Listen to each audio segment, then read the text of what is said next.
Schedule क्या होगा। Schedule एक व्यक्ति सबके लिए बनाए ये तो हास्यास्पद बात है, वैसे तो हर व्यक्ति अपना शेड्यूल खुद ही बनाएगा।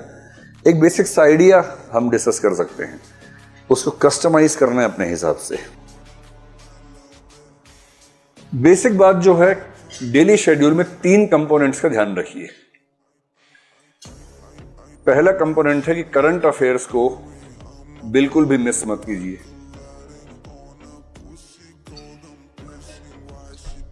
और मेरा ख्याल है करंट अफेयर्स के लिए आप दिन में करीब 1.5 से 2 घंटे का समय रखिए। इसमें मैगजीन भी कवर हो जाएगी, वेबसाइट भी कवर हो जाएगी। मैगजीन में करंट अफेयर्स के 60 तो पेज होते हैं महीने भर में, और 60 पेज पढ़ने के लिए अगर आप ठीक स्पीड से पढ़ते हैं, मेरे ख्याल से 2 घंटे में 6 पेज तो ही जाते होंगे आराम से। मतलब आराम से पढ़ने की बात अगर करें तो 10 दिन में खत्म हो जाएगी मैगजीन। 2 घंटे में कितने खत्म होते हैं पेज आपके? 6 नहीं हो पाते। 6 तो बहुत कम बोल रहा हूँ मैं, आराम से बता रहा हूँ। 6 तो कुछ बात ही नहीं, उसमें तो ज़्यादा ही पढ़ते होंगे। मैं तो बहुत अच्छे से अंडरलाइन करके साथ में नोट्स लिखते हुए उसकी बात कर रहा हूँ कि 6 पेज कर लेते होंगे आप। कुछ लोग 8 भी करते होंगे, 10 भी करते होंगे, कुछ तो 60 भी कर लेते होंगे। बस उनसे कुछ पूछिए मत बाद में क्या क्या पढ़ा है। तो ऐसे तो कर ही लेते होंगे। मैं कह रहा हूँ गहराई से पढ़ने में आपको शायद 2 घंटे में 6-8 पेज कवर होते होंगे, इससे ज़्यादा नहीं होंगे, क्योंकि उसमें फैक्ट्स बहुत ज़्यादा होते हैं ना उन पेजेस में। जिन पृष्ठों पर तथ्य बहुत ज़्यादा होते हैं, उन पृष्ठों को पढ़ने की स्पीड स्वाभाविक रूप से कम हो जाती है। वो उपन्यास नहीं कि आप 1 घंटे में 20 पेज पढ़ेंगे।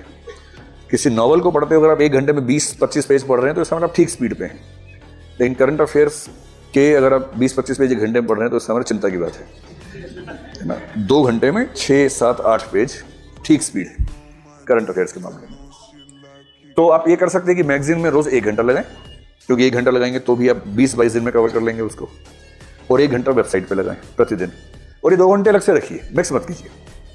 जैसे आप तय कर ले अपना शेड्यूल, जो भी आपका दिन भर का शेड्यूल है। अगर आप रात को देर तक पढ़ते हैं या जल्दी सोते हैं, जैसा भी शेड्यूल आपका है, जैसे आप तय कर ले कि भाई डिनर के बाद के 2 घंटे ये, उसके बाद सो जाए, या सुबह उठते सबसे पहले 2 घंटे ये, वो अपने हिसाब से देखिएगा। क्योंकि आपकी जो नेचर है उससे कंप्रोमाइज़ मत कीजिए।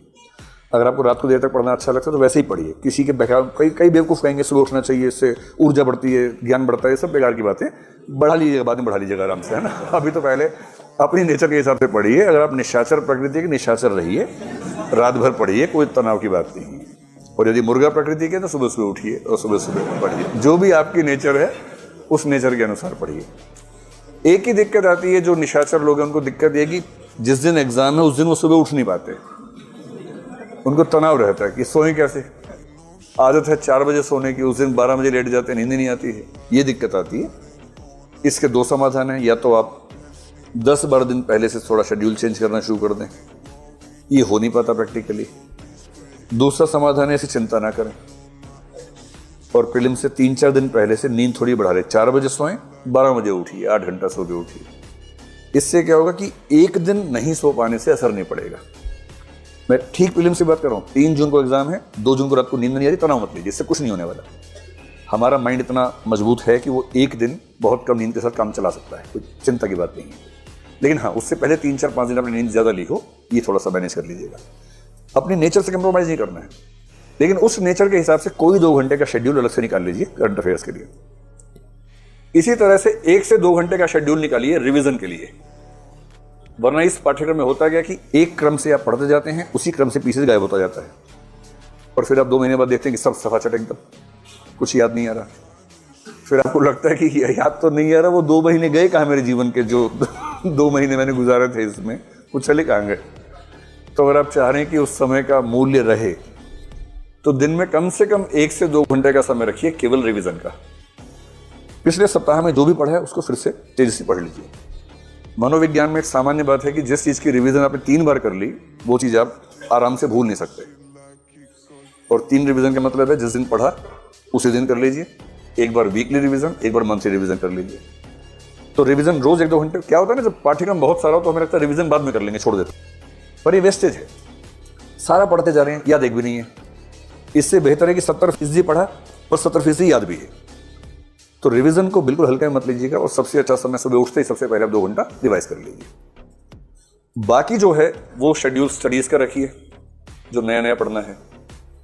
और मेरे ख्याल से अब आप जिस दौर में आ गए हैं, अगर आपकी मान लें कि 3 घंटे की क्लास होती है और 4 घंटे ही हो गए, 7 हो गए, तो आप कम से कम 5 से 6 घंटे और निकालिए स्टडीज के लिए।